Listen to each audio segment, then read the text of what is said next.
Hello students, आज हम EL 305 के topic speed control of stepper motor के बारे में पढ़ेंगे कि स्टेपर मोटर की स्पीड को कैसे कंट्रोल किया जाता है।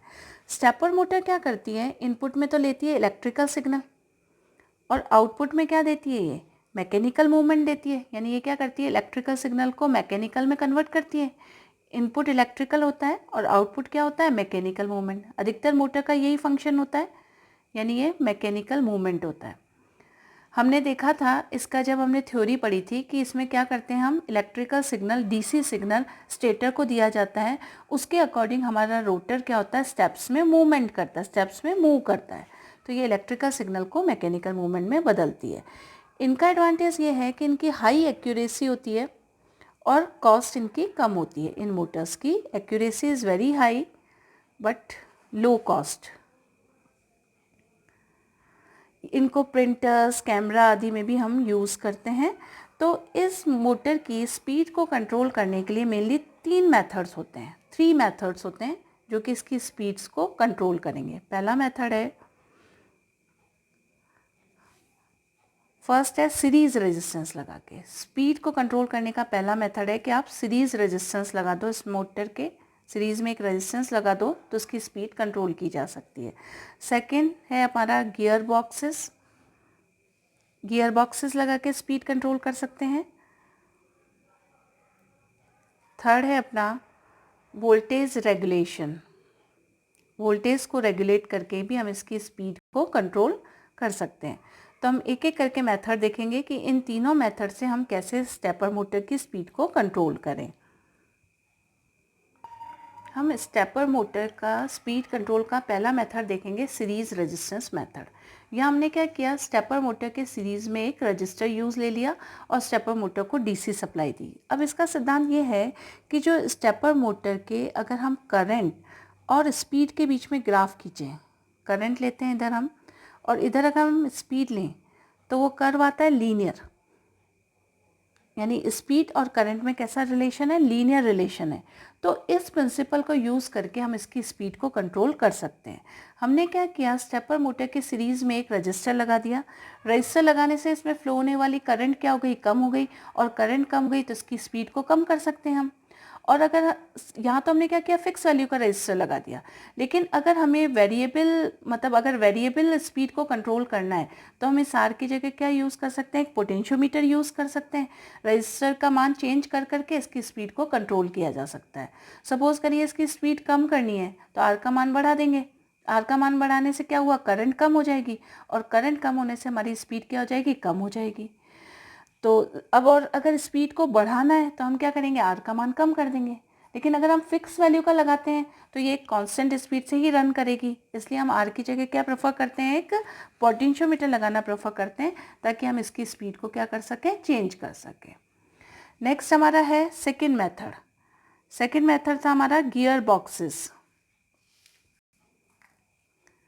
गियर बॉक्सेस की मदद से कैसे स्पीड को कंट्रोल करते हैं।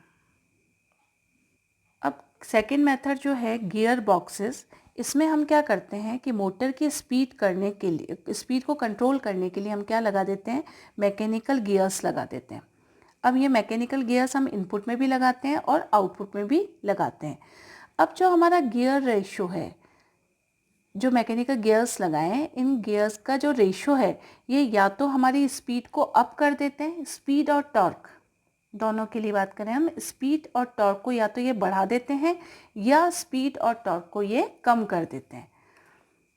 स्पीड और जो टॉर्क है मोटर का उसको ये या तो बढ़ाएंगे या कम करेंगे। ये किस पे डिपेंड करेगा, गियर रेशो। अब जो गियर रेशो है वो डिज़ाइनर सेलेक्ट करता है, जितनी उसको स्पीड चाहिए उसके अकॉर्डिंग वो गियर रेशो को सेलेक्ट करता है कि इस मोटर के अंदर गियर रेशो में क्या रखना है। अब अगर हम देखें तो गियर बॉक्स कहाँ लगाते हैं हम, गियर बॉक्स का पर्पज़ हो गया स्पीड को रेगुलेट करना। तो स्टेपर मोटर के इंटरमीडिएट यानी बीच में हम एक गियर बॉक्सेस लगाते हैं। तो जो गियर रेशो जो होता है, गियर रेशो का फॉर्मूला होता है, gear ratio is equals to output gear teeth, मतलब आउटपुट में कितने गियर टीथ हैं, upon output gear teeth upon input gear teeth. ये होता है हमारा गियर रेशो। तो ये गियर रेशियो डिसाइड करेगा कि हमारी स्पीड कम होगी या ज़्यादा। तो ये, और गियर रेशियो किस पे निर्भर करेगा कि आउटपुट में गियर के तीत कितने लिए हैं और इनपुट में गियर के तीत क्या लिए हैं। तो जो हमारी आउटपुट स्पीड होती है उसका फॉर्मूला हो जाता है, आउटपुट की जो स्पीड है वो क्या रहेगी, वो डिपेंड करती है इनपुट स्पीड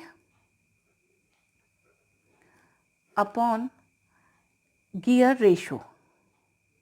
इसमें हमारी आउटपुट स्पीड डिपेंड करती है।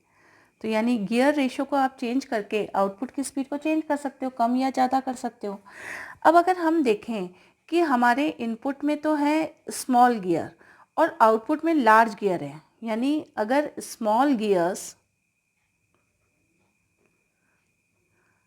ड्राइविंग ए लार्जर वन, किसको ड्राइव कर रहे हैं, लार्जर गियर को ड्राइव कर रहे हैं, ड्राइविंग ए लार्जर वन। उस केस में क्या होगा, अगर वो बड़े को ड्राइव करे, छोटे गियर बड़े गियर को ड्राइव करेंगे तो हमारा क्या प्रॉब्लम क्या आएगा, टॉर्क तो ज़्यादा होगा, उस समय हमारा टॉर्क तो बढ़ जाएगा, लेकिन स्पीड क्या हो जाएगी हमारी, कम हो जाएगी। तो इसमें अगर आपको ऐसा चाहिए कि हम स्पीड को कम करना चाहते हैं तो क्या करें, इनपुट में गियर्स कम रखें और आउटपुट में गियर ज़्यादा रखें, तो हमारा टॉर्क तो बढ़ेगा लेकिन स्पीड कम होगी।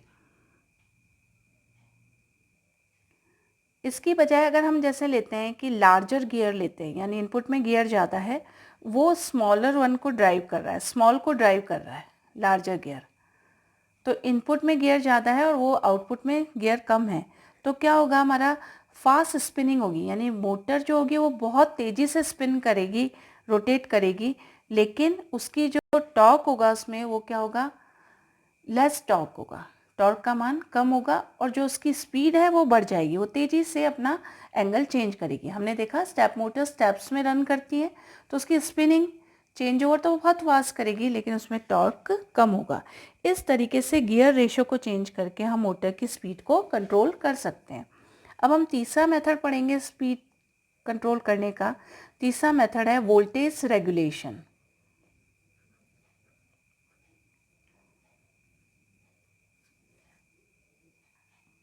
अब इस स्टेपर मोटर की स्पीड को कंट्रोल करने का थर्ड मेथड है वोल्टेज रेगुलेशन। वोल्टेज रेगुलेशन के लिए हम यहाँ पे क्या करते हैं, LM555 टाइमर आईसी काम में लेते हैं जो कि वोल्टेज को रेगुलेट करती है। इस आईसी को हमने जो ये डायग्राम बनाया ये एस्टेबल मोड में बनाया है। ये एस्टेबल मोड में क्या होता रहता है, इसका आउटपुट हाई लो होता रहता है। अब इस आईसी के अंदर सेकंड और 6 पिन तो क्या है, इनपुट पिन है, जिनको हमने एक साथ टाई कर दिया है, दोनों को जोड़ के इस कैपेसिटर से कनेक्ट कर दिया है। और थर्ड पिन है जिस पे हम आउटपुट लेंगे, आउटपुट में हमने ये लोड लगा दिया है। अब RA और RB और C की वैल्यू को हम प्रॉपरली सेलेक्ट करके आउटपुट में जो स्क्वायर वेव मिलती है उसका ऑन टाइम और ऑफ टाइम को हम मैनिपुलेट कर सकते हैं, depends on the value of RA RB RC। तो जो स्क्वायर वेव देंगे वो हमारे क्या करेगा, पल्स का कार्य करेगा। तो पल्स जो इनपुट है वो 6 और सेकेंड पे मिलेगी। तो उस पल्स की विड्थ को कंट्रोल करके हम इसकी स्पीड को क्या कर सकते हैं, कंट्रोल कर सकते हैं, इसके वोल्टेज को हम रेगुलेट कर सकते हैं। तो यहाँ पे हम देख रहे हैं कि जब हाई होगा, हाई मतलब हमारा इसका जो इस पर हाई मिलेगा तभी हमें RL पे पल्स मिलेगी। जब यहाँ पे लो मिलेगा आउटपुट तो इस पर कोई भी पल्स नहीं मिलेगी। तो जब हाई के समय, जब हाई रहता है उस समय क्या मान होता है, उस पल्स के लिए टाइमिंग्स होते हैं, टी हाई की जो वैल्यू होती है वो होती है 0.693 RA plus RB multiply by C। क्यों लिखा है ये, क्योंकि हमारा जो कैपेसिटर है वो VCC से चार्ज हो रहा है, किसके थ्रू, RA RB और C के थ्रू चार्ज हो रहा है। लेकिन अब ये जो है हमने 7th पिन से कनेक्ट कर रखा है यहाँ पे, तो जब कैपेसिटर डिस्चार्ज होगा 7th पिन पे हम एक डिस्चार्ज ट्रांजिस्टर लगाते हैं।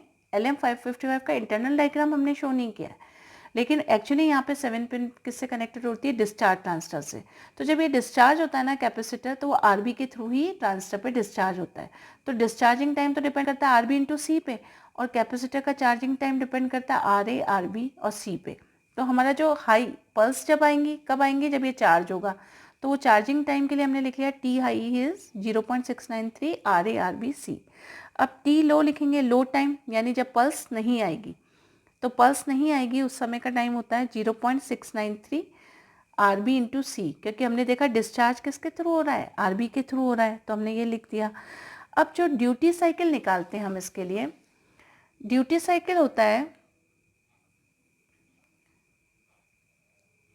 Duty cycle on time upon total time, और परसेंटेज में निकालते हैं तो उसको 100 से मल्टीप्लाई कर देते हैं, और परसेंटेज में नहीं निकालना है तो 100 नहीं लिखेंगे। अब ऑन टाइम कब होता है? जब पल्सेस आती हैं। तो पल्सेस हमारी कब आई? जब टी हाई हुआ, तो टी हाई हमारा ऑन टाइम हो गया, उसकी वैल्यू थी 0.693 R A plus R B into C. और टोटल टाइम क्या होता है? High time plus low time, यानी on time plus off time. तो हाई क्या हो गया? 0.693, तो हम कॉमन ले सकते हैं, R A plus R B multiply by C, ये तो हमारा ऑन टाइम हो गया। प्लस ऑफ टाइम में भी 0.693 आर बी इंटू सी होता है, तो 0.693 बाहर ले लिया, तो ये हमने लिख दिया आर बी इंटू सी, ये हो गया। अब 0.693 कैंसिल हो गया, सी भी कॉमन लेके हम कैंसिल कर सकते हैं, तो हमारे पास क्या बचेगा? R A plus R B, C को भी हमने कैंसिल कर लिया इधर से बाहर निकाल के, और R A plus 2 R B. तो ये हमारा क्या आ गया? Duty cycle. परसेंटेज में निकालना है तो 100 से मल्टीप्लाई कर देंगे, तो ये इसका ड्यूटी साइकिल आ गया। अब इसमें जो हमने एक तरह से हम ये कह रहे हैं कि आर ए और आर बी को सेलेक्ट करके इसका ड्यूटी साइकिल चेंज करके पल्स का ऑन टाइम चेंज कर सकते हैं, और उसका अगर ऑन टाइम चेंज हो गया तो जो हमको वोल्टेज मिल रहे हैं स्टेपर मोटर को वो कंट्रोल हो जाएंगे, तो उसकी स्पीड भी क्या हो जाएगी? कंट्रोल हो जाएगी। इस तरीके से ये स्पीड कंट्रोल करता है। अब जो हमने यहाँ पे स्क्वायर वेव जनरेट हुई है, ये हाई लो होगा तो एक स्क्वायर वेव जनरेट करेंगे, स्क्वायर वेव जनरेट होगी, तो ये तो इसका क्या है? हाई टाइम या ऑन टाइम कह सकते हैं हम। और ये वाला क्या है? इसका ऑफ टाइम है। तो इसकी जो फ्रीक्वेंसी होगी वो क्या होगी? F equal to 1/t। Frequency होगी F equal to 1/t। T क्या होगा यहाँ पे? Total time. टोटल टाइम क्या होगा? एक तो on time plus off time, या जैसे हमने बोला हाई प्लस टी लो, तो इसकी वैल्यू क्या है? रख देंगे हम यहाँ पे 0.693 को हम कॉमन ले सकते हैं, तो क्या हो गया? ये हाई प्लस लो का करके R A plus twice R B into C, तो ये इसकी फ्रीक्वेंसी का फॉर्मूला आ गया, एफ इक्वल टू 1/t करके। तो इस तरीके से देखा कि हमने ऑन टाइम को कंट्रोल करके इसके वोल्टेज को रेगुलेट करके स्टेपर मोटर की स्पीड को कंट्रोल किया जा सकता है। तो ये 3 मेथड हो गए जो कि स्टेपर मोटर की स्पीड को कंट्रोल करेंगे। Thank you.